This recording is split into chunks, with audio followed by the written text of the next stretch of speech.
और नवरात्रि में भी देवी की आराधना का एक स्मरण का सुख है महाराज।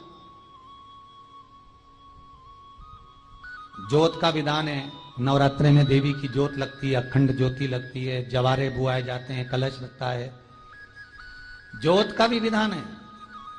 जिसके यहां दिया अखंड जलाया जाता है, अगर वो दिए की लो, दिए की बाती अगर दक्षिण दिशा की होती है तो उसके घर में साल भर में एक घात जरूर होती है।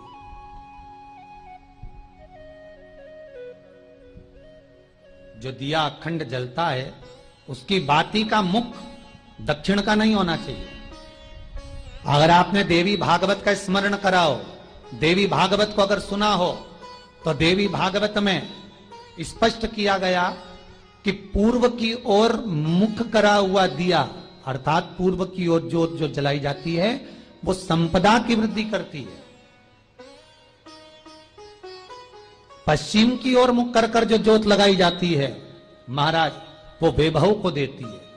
और उत्तर की ओर जो मुख कर कर ज्योत जलाई जाती है, उत्तर की ओर जो ज्योत का मुख रहता है वो आयु की वृद्धि करती है, घर में अकाल मौत को रोकती है।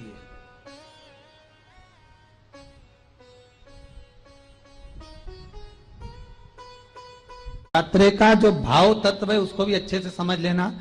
दक्षिण की ओर ज्योत ना लगाएं। अगर आपको लगाना है पूरब की लगाएं, पश्चिम की लगाएं या उत्तर की लगाएं। और जितने दिन महारानी जगदम्बा जगत धात्री दुर्गा भवानी, अब की बार माता जी घोड़े पर आई है। हर बार देवी बदल बदल के आती है, इस बार जो नवरात्रे आए वो घोड़े के आए। तो घोड़े पर जो देवी जी आती है वो समृद्धि को देने वाली आती है, लक्ष्मी की वृद्धि करने वाली आती है। जैसी घोड़े की रफ्तार होती है उस रफ्तार से लक्ष्मी घर में आती है। तो ये मत सोचना कि कोरोना महामारी ने हमको नीचे गिरा दिया या कोरोना महामारी ने रोक दिया, कमाई के स्रोत रोक दिए, धन रोक दिया। चिंता मत करना। मेरी मां जगत जननी दुर्गा भवानी अब की बार घोड़े पर आई है।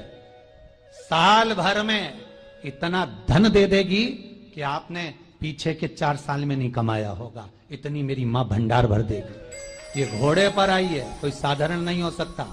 देवी भागवत में स्पष्ट किया गया, जब जगदम्बा मगर पर आती है उसका भाव अलग है, और जगदम्बा जब हाथी पर आती है उसका भाव अलग है, और जगदम्बा जब घोड़े पर आती है तो जगत को समृद्धिवान बना देती है, वैभव में कमी नहीं आती।